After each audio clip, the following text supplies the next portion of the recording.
doctor too, right?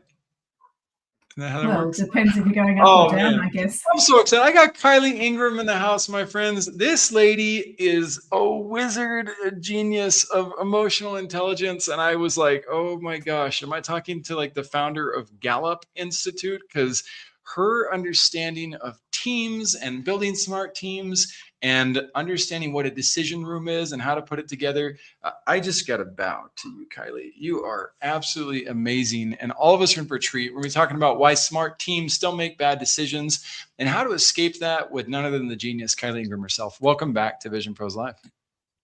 Thank you. Thank you for having me. And I stand on the shoulders of other people's research. So, Absolutely. Thank you. Yeah. But you deliver it so well. And I don't know. I don't know if it's fair to say stand on the shoulders because it's hard to do things when you're on people's shoulders, I have found. But okay, I get it. There's a doctor that really helped you on this. But guys, I listened to Kylee break down my Wiser report. The tool she has, she got this free tool that helps you see like what type of leader you are and who you need in the room. And I was just like, oh my gosh, what you know and what you've built and how y'all built it. Tell us about the doctor though. Who's the primary doctor that has helped with this process? Tell us about your background because I know I've made you sound larger than life. You are, but like let's hear it from you too, Kylee. How did you become so cool? Well, I don't think I am cool, but thank you very much. I'm Australian. I'm not sure where that used to, be. We've got a bit of the tall poppy syndrome down here. Humility is, I think, generally part of our demeanor. So I do thank you, though. But I came out of television, I guess, initially, and created the creative space. So creating, different interactive tools that did one for climate change that helped kids and all different things and all different documentaries. But I really got into on one of the interactive things the concept of wise crowds and the fact that wise crowds can make better decisions than individuals. And we did a TV program called Wise Crowd TV. So it was really well received, and it was so much fun to get the right people in the room making the decisions about that documentary. And then my co-founder did on Wiser Technologies. He did his research in wise crowds and said, "Hey, you'll love this. Come across and check it out." And the first pilot we did tripled the amount of pediatric research funding for the Sydney Children's Hospital Foundation. So we knew, that's always been our true north. We knew we were onto something. And then the doctor we speak of is Dr. Juliet Burke. She ran her own department at Deloitte and was doing decision frameworks. Her research, she wrote a book called Which Two Heads Are Better Than One, which is a fantastic book because it's not just her research, it's research from around the world about how you get the best outcomes of making decisions. And what she found was if you get the right people in the room for a decision, you get a 30% reduction in decision error and a 20% increase in innovation.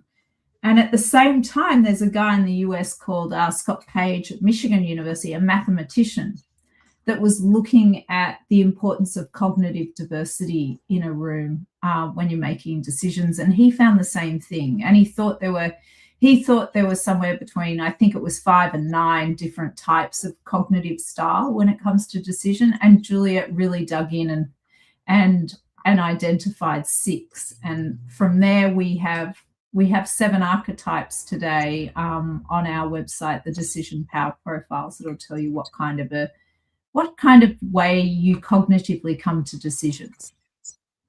I love it. It was so neat to go through that experience and see what my result was.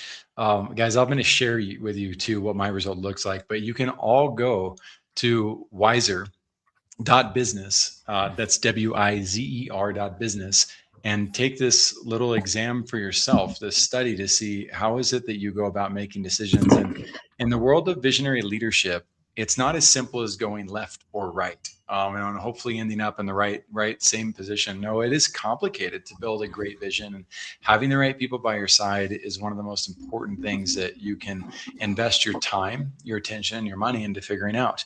And so Kylee is doing an awesome job of leading that. Kylee, before we take a little break, I want to go into right into one of the explorations. So, how do you recognize and shift away from unproductive decision patterns? When we come back, we'll talk about how to shift into it. But how do you break away from unproductive decision patterns, and what is an unproductive decision pattern? Yeah, well, I think it comes down to bias. And if you've read Daniel Kahneman's Thinking Fast and Slow or Noise, there's bias in everything we do. And I think those that are most confident, are at least willing to admit sometimes the bias we have. And Juliet broke down decision bias because we stay firmly in the decision lane. We're looking at decisions. The data we're trying to collect is looking at decisions. And so with the bias, there's three main bias: social bias, information bias, and capacity bias.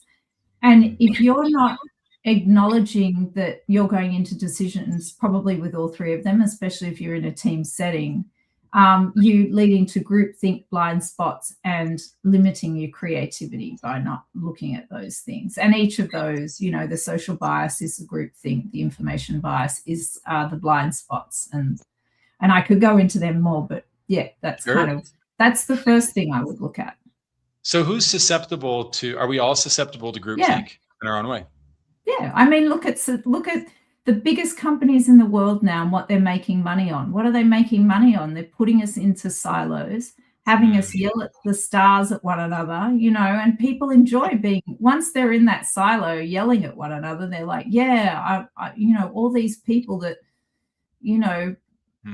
potentially just would have been the one person in town that the rest of the town were like, well, that's, Yep. come on, George, calm down. Whereas, you can go online and find all the, you find your people online and you put into this thing and you're reinforced. It's that information bias is weighted, and you're overweighting the data that you're hearing in these rooms. And so, these conflict entrepreneurs are making money out of our modern system, and they're designing it to polarize us rather than to integrate us. And you can't run companies like that, can you? You can't have your company where, George and his mates in one end and the other, and they won't go near one another because they think that they think that there's no commonality, whereas there's so much commonality. There is. I love that last statement. There is so much commonality, but my friends, it is hard to escape the group think. It is around us. We are absorbing it over and over throughout all aspects of society. And so we're going to dive in when we come back to exactly what tools are available to us, how we can escape that, how we can maximize our decision making in order to turn greater profits, also create more productivity, and ensure that our visions are scaling the way that we need them to. All right, welcome in to Vision Pros Live with Jackson Callum. I'm your show host. We will be doing interviews for visionary entrepreneurs and guest leaders who are building fantastic visions out there.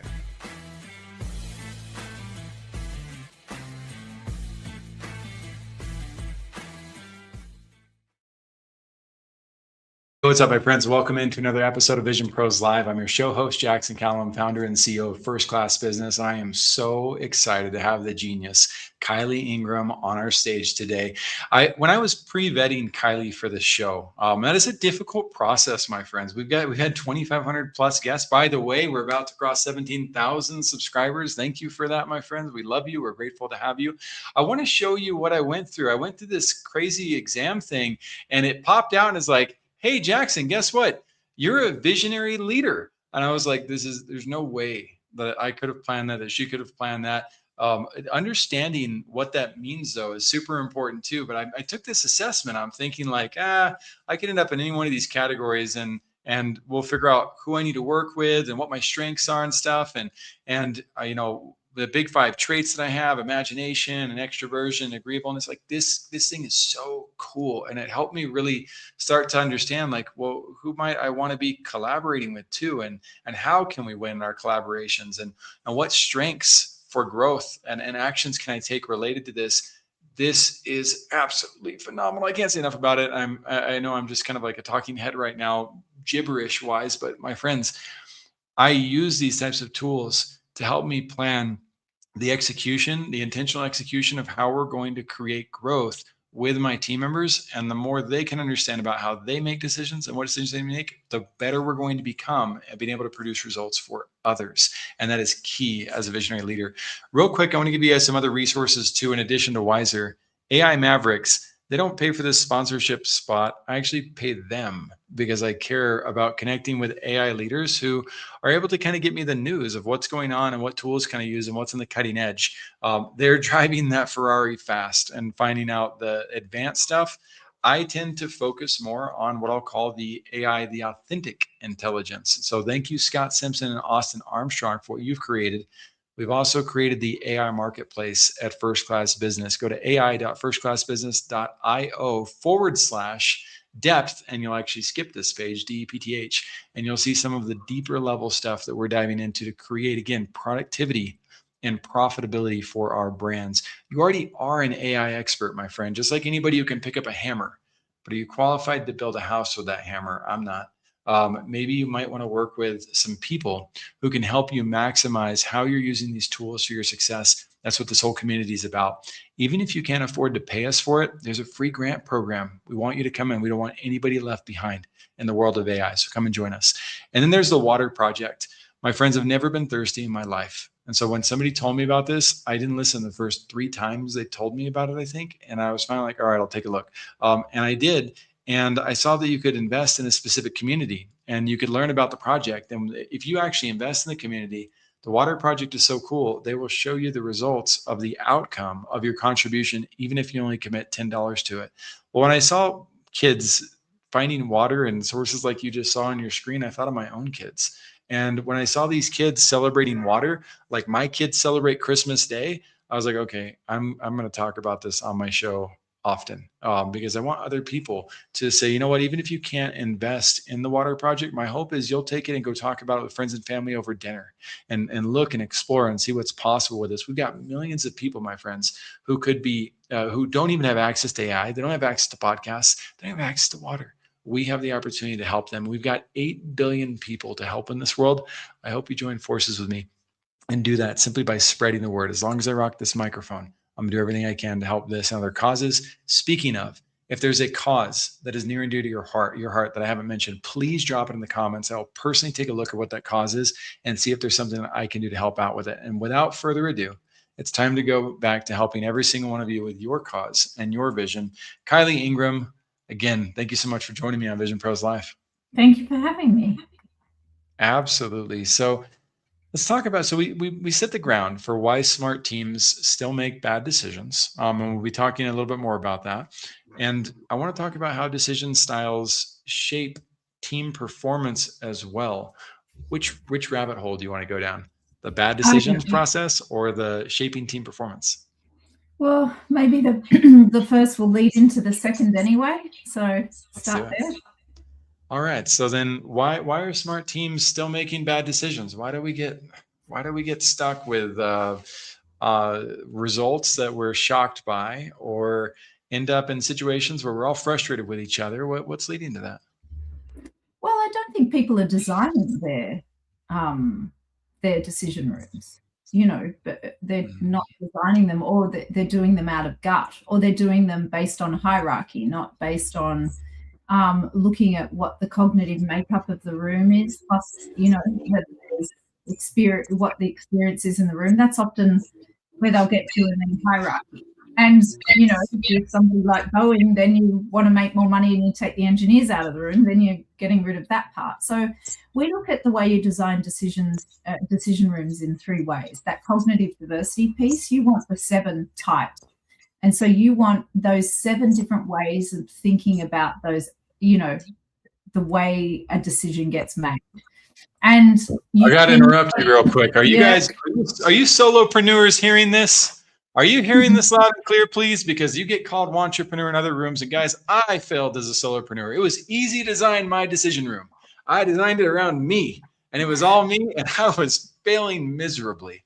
That is not a decision room. So good. You talked about 7 archetypes. Keep going, Kylee. But all you solopreneurs, wake up. You need help. The good news for the solopreneurs is that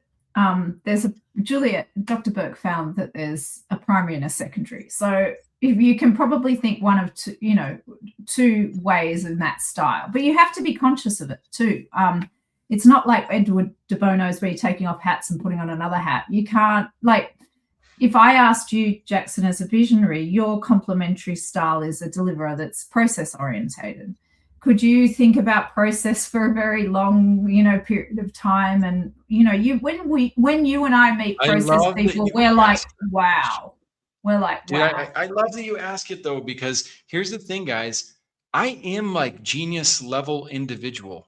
I can deliver and process all at once. And how stupid would I be? How short-sighted would I be to try to carry the weight and mantle of all that? Even if I was the one unicorn who could figure it out all by myself, like, what do I win at the end of having such a hard life?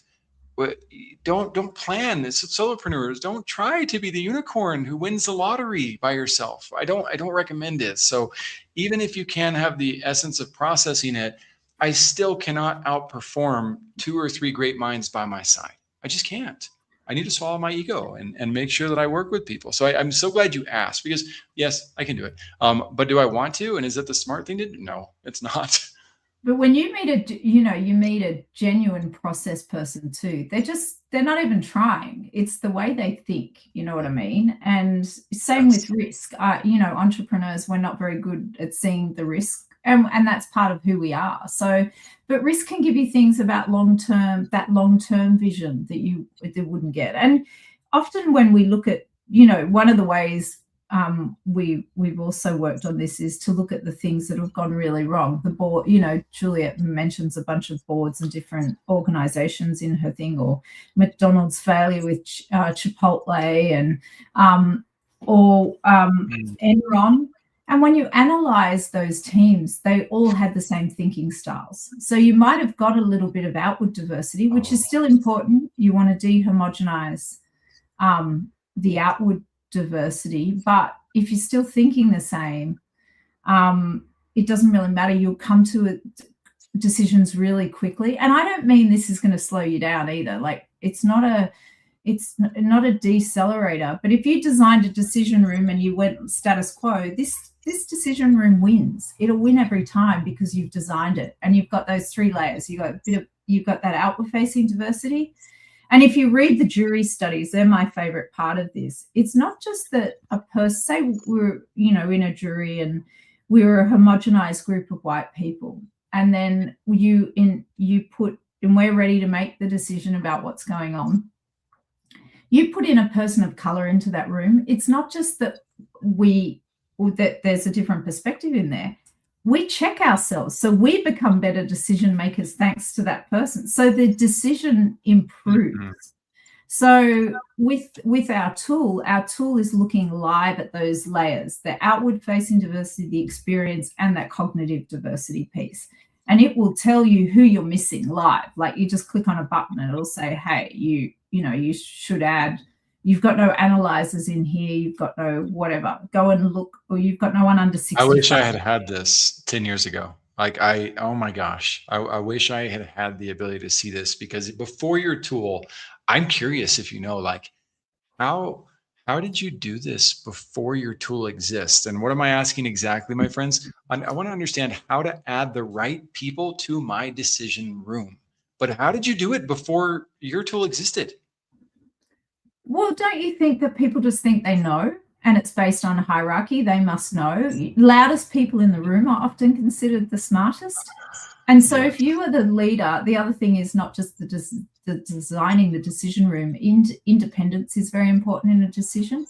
So if you're the loudest person or the senior person, be quiet until, if you're in a literal room rather than our tech space, be quiet until everybody else has said it, or you're influencing the decision too much, and you don't get all the opinions. And if Toyota didn't do that, they wouldn't have had the Lexus, because it was somebody in the back of the room that just said.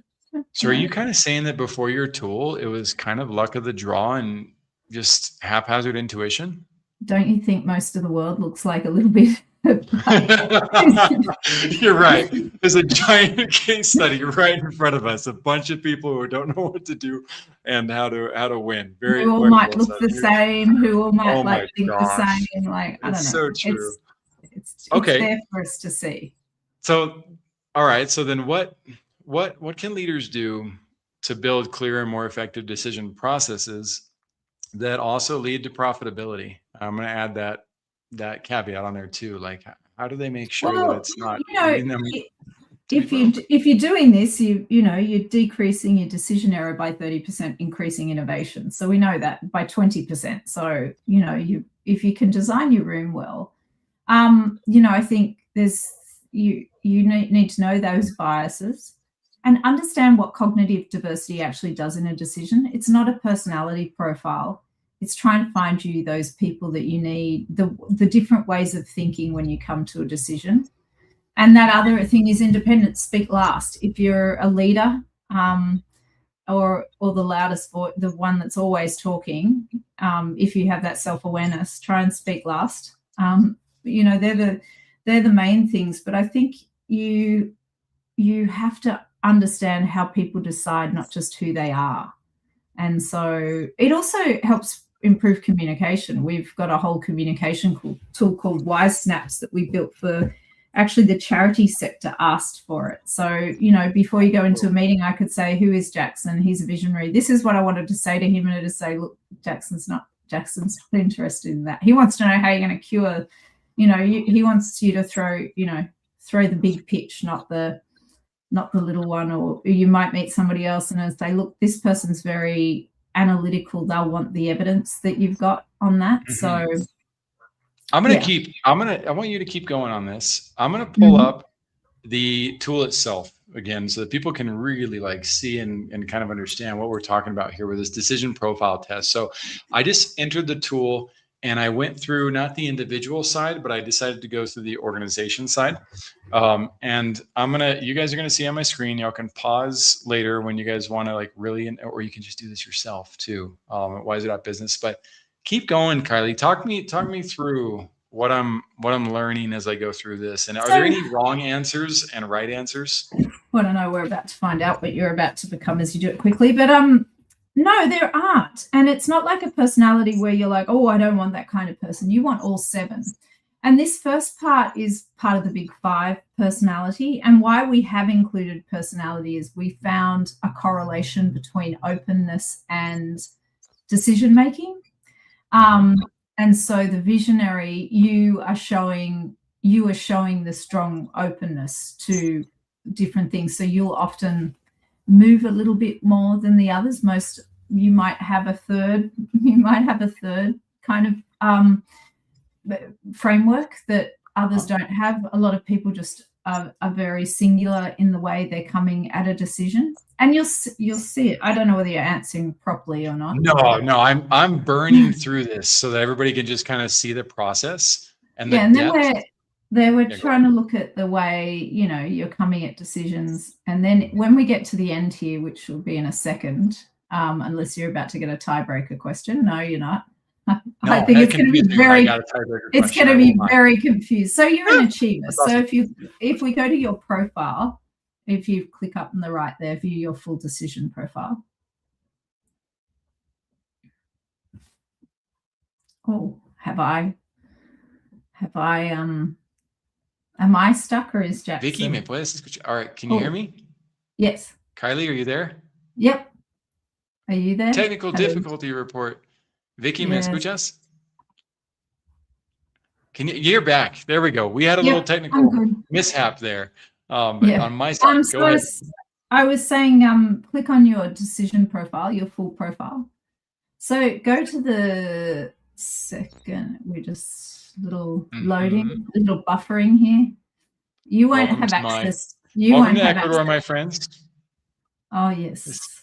All right, we'll get that pulled up. Let's do plans maybe later. No, you won't have. I can show you my screen later if that's helpful too. Okay. Well, we will. Yeah, that's my fault. I'm sorry about that, guys. I wanted you guys to see this profile for the achiever, and now I let us down on that one. Well, so now you have every more reason to dive in for yourself. So talk me through what you remember about the achiever, or what you were gonna. The achiever's outcomes orientated. So one of the other interesting things Dr. Burke found in her research was 75% of Western CEOs are either they're achievers or explorers. So they're looking for options or they're looking for outcomes. So one of the things that and then I think it's Japan and Germany are more process orientated. So CEOs. So sense. there's differences in different cultures. And one of the books I really enjoyed reading, aside from Juliet's, was a book called The Culture Map by Erin Meyer. And that was, if you are working with teams around the world, that's a really good one to understand. So if you go to that second tab, strengths and traits, you'll see, I think it's just like what. Anyway, go down, because remember, Jackson didn't answer this. So see, if you keep going down, this is the cognitive thinking style here. So these things, so you've got, because you were pressing at random, you were lucky you came out with outcomes ahead of the top. But what you'll see with most people is they have a real, there's a real prevalence towards one. And then polarization. Yeah, and then they'll have another one, but that will be about it. And the collaboration with others, they like a guardian. So somebody that's that has a risk style that's not averse, but they just see things. I did a really interesting case study the other day with this group of a board here that all got fired, and it was a writers' festival, and the whole thing had to be cancelled. Millions of dollars lost for the year. And we profiled them, and they were 8 out of 9 were risk, and that's the rarest of the type. So I was like, oh gosh. And I was externally profiling them, so I was doing it on them through our Snaps tool, trying to work out what they were and what happened. And I thought, gosh, the tech's broken. I was like, to the guys, what's going on? Hear us? Yeah. I don't know what's going on with my internet's really? super, super good, and Ethernet's connected, but maybe we'll blame StreamYard for this one. But maybe. With that said, I know I love StreamYard. They're always great. So keep going though, Kylee. I was just saying, look, we found out 8 out of 9 were guardians, and what they've done is they like one another, and then they've gone. You'd think risk people would see the risk, but they only were able to see one risk and then double down on that risk, rather than having an explorer or a visionary to go, hey, there's all these risks. They just were so they just saw the one risk and that was it, and they blew themselves up on it. Interesting. Yeah, it was fascinating. That is really interesting. And so there's several decision styles, or there's 7 archetypes, and I'm curious, do you have like a resource for the effective combinations, like a book or a PDF or a page for that? Well, it's on the tool. It'll show you once 90% of our clients start with decision profile mapping. So they're going to map their organization, they'll map their teams, and it'll show you, I can show my screen, it'll show you the breakdown of per team or whatever you've got. And what we see in most teams is they've only got 2, at the max 3. So the executive team has a couple, that likes like. So, that's 75. That's 70. Oh, well, you don't have access, and you don't have a team. I don't have access to it. Got it. But more you don't have a team set up. So. But you can share your screen and show that? Yeah, sure. That'd be great. It'd be really neat to see. This is our demo. Can you see that? So pull that up. Yes, we can. Yeah, this is our demo account. So what you begin to see with your people is that you can see what they are. Now we're having technical difficulties too. All right. Oh no, I'm in a different. Hold on. I know what I'm in a client thing. Hold on one sec. Sure. I gotcha. We can pull that back for now once we there get we are. Hold on, let me just check. I'm in my. Sure, you check it. I'm good. Yep, good. Awesome, guys. You get behind the scenes access. Yes, and thank goodness so I can switch also. If I had different things on this, I can switch between organizations. But you can see that we've got all these different people in our organization and what they are. You can see I'm a little bit like Jackson, and here you can see I'm very, good. And then my next trait is very outcomes orientated. I'm looking for the outcomes, which is pretty typical for a CEO type. Oops. And then when you get here, you're like, these are my people. How do I go back? Oh, sorry, I messed the screen share up. I need the right one. All right, we'll go with this one for now. Go ahead. So then you can kind of see what we have across our organization. See, we have no analyzers, so we should address that at some point. But then the group dynamic styles, this is all made up data, but it'll show you what you have across your groups, procurement managers, all of this, and you can start to see what the gaps are. Now, what this means for organizations is when you're making a decision, you don't need to restructure. You just need to make sure that you pull the right people across for the decision. So when we go to a decision, you can ask a decision live. Well, we don't need to. We can just ask anything. And then we go through. So this is all a live tool that you can use to, and then you want to know what kind of expertise you need in the room, which is important. I won't have any of this in my team. And then you can say how long it's going for. And then this is the bit of magic. This will tell you who it recommends. And you can see you start with a low panel strength. You're trying to get to a high one. So CEOs like this because at the end of the day, it's about showing that you have a process in decisions, isn't it? So you can take to the board and say, look, we used the best of who we had. This is where we got to. We didn't have anybody. You can start to see what you mean. I knew we wouldn't have anybody that has planning expertise, but you can kind of see who you need to add to try and get this up. That's incredible. To green. Yeah. And so it helps you understand that across your entire organization. And what we're seeing with this tool is that 40 to 60% of people have never been asked into the decision room before from that. So it's also unearthing talent for organizations. Understand your whole room. You might not need to bring in a huge consultancy for 1.2 million to give you a decision framework or work out whatever. You have the people within your own walls that can do that for you. That's so awesome. It reminds me a lot of like trying to pick a dance partner, or even using something like, I'm going to simplify this down to simply piano. Right. It's an app that teaches me how to play the piano, and it gave me so much clarity on how to understand the architecture of being able to play the piano. And people figured it out, like years ago without any instruction. Beethoven, he probably didn't have an app to teach him how to use the piano, but there's so many more of us that will be able to unlock success for our life by being able to have that type of framework available to us. Especially those of us who may not have come from like a stable home. It's like you had to kind of figure things out a different way in life, and you have so much more advantage when you have a guide there to help you. So I hope everybody that's listening gets a chance to dive in and play with Wiser, and see how it might be able to help you.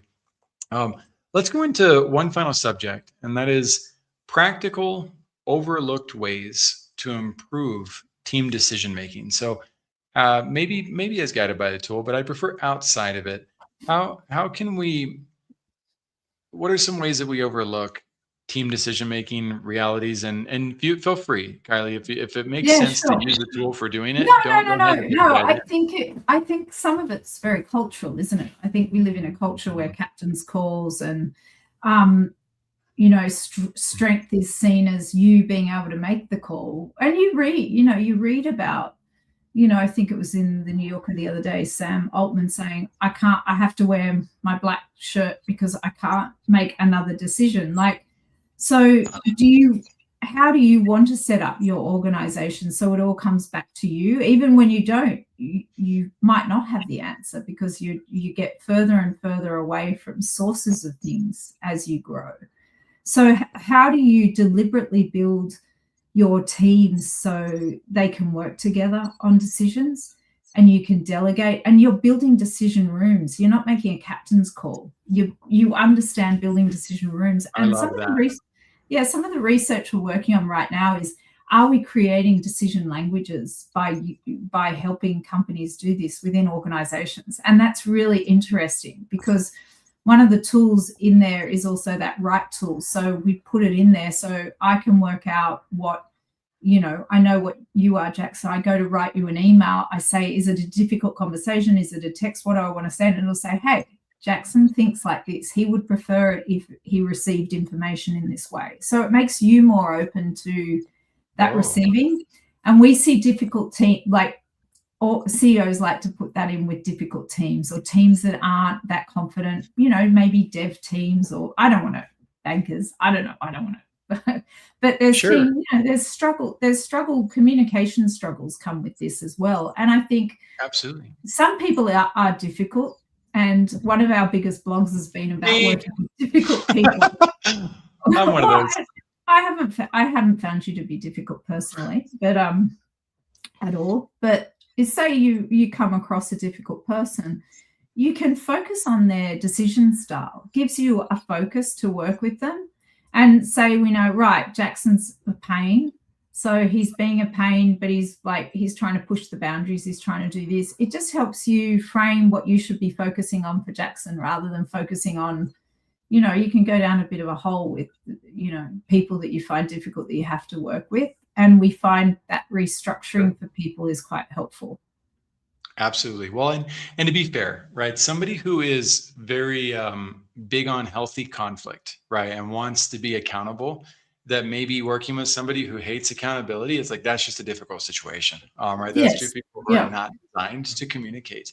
But I will give an example from today. And I had a meeting with a couple of team members, and one of the team members was not happy with me about a situation. And I mean, trial and error. I've had people leave for less, and I'd be super upset. And I said, look, I'm going to leave for 10 minutes. Y'all talk. You two talk. 10 minutes. I'll be back.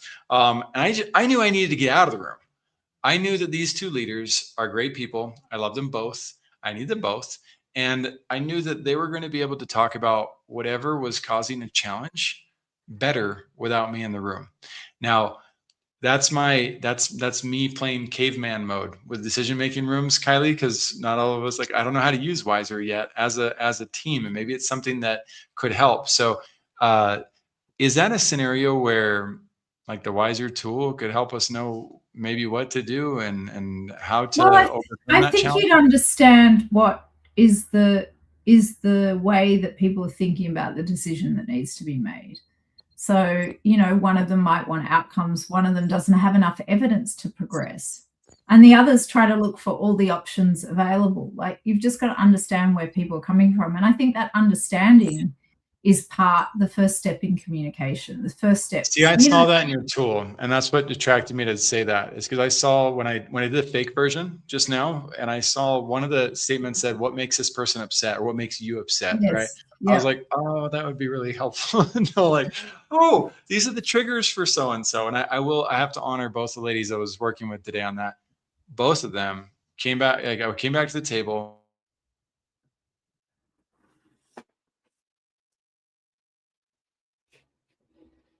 I assume I'm not going to talk over Jackson.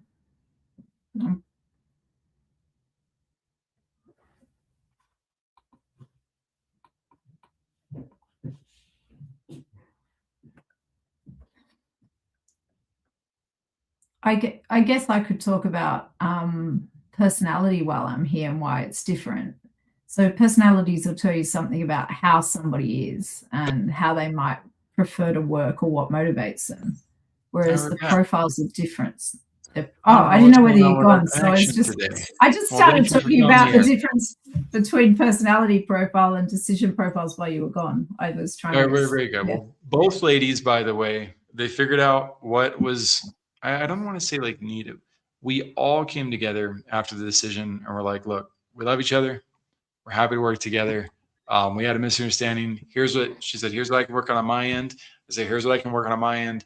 And we all came back to yet another level of awesomeness. And so while the love and the patience and the persistence and the consistency and the reliability, our core values really help us in our environment, I would be so short-sighted as a visionary not to continue to dive into Wiser and also make sure that my team dives into it. I've really been impressed with what I've been able to learn from it. And I need to make sure to prioritize more time for our team to dive in deeper, because it is oftentimes, I find that the decisions we make and how we went about making them that disrupt a good thing. And I think we can avoid that more often and create better things if we have more guidance and framing to help us make better decisions. So I'm still all in. I got to ask, Kylee, to wrap up, if this was your last chance to talk to visionary leaders out there, what would your last advice be? Don't try to do it all yourself. I think it's a hard road anyway, and I think you getting as much help as you can. What do they say? I worked in an accelerator as head of production for 6 years. So, most startups fail because of, well, for a start, singles entrepreneurs don't get as far as teams. And then most things fail because of the team. So it all comes back to people more than anything. And I think we see in the media what success is supposed to look like for us, and it's these certain types of people, but that's not, it's not most companies aren't going to be $1 trillion companies. And what kind of company do you want to have that will make you happy? Be $1 million or $5 million a year would be a good life. So absolutely. I don't know, build the company you want to be in, not what I think society tells you is, the formula for success. Let's work out what our own success is and do it together. Like, it's hard to do it alone. I love that. And I appreciate that you brought the word happiness into that. Visionaries, life is too short to dread or overwork yourself. There are lots of opportunities to create something that's great and amazing, and to define that by your own set of definitions. One of my favorite things to do with that is exactly what Kylee said. We don't have to do it alone. We can do it together. Find great people to build this with, and the whole process becomes that much more abundant and fun. So if you're a visionary leader, and even if you haven't built the coolest tool in the world yet, you may be at the beginning stages. In the top right corner, there's a button that says Be Our Guest. We would love to have you on the show, talk to you about what you're up to. I hope that, again, all of you take the time to go to wiser.business and see what this tool can do for your own decision making, because I think that the tool will help you beyond the corporate room as well. It'll probably help you with your life, and even possibly help you on your family dynamics. I think it would be fun to play with in that regards. We will see you guys on the next episode of Vision Pros Live. Thank you so much for tuning in. Thank you for being here today. I'm really happy that you tuned in to Vision Pros Live. I'm looking forward to seeing your reactions as these episodes continue to move forward. This is going to get more and more fun. We'll have more and more engagement as well. We'll invite people to participate in the show. And thank you for giving us your time and attention. Have an excellent time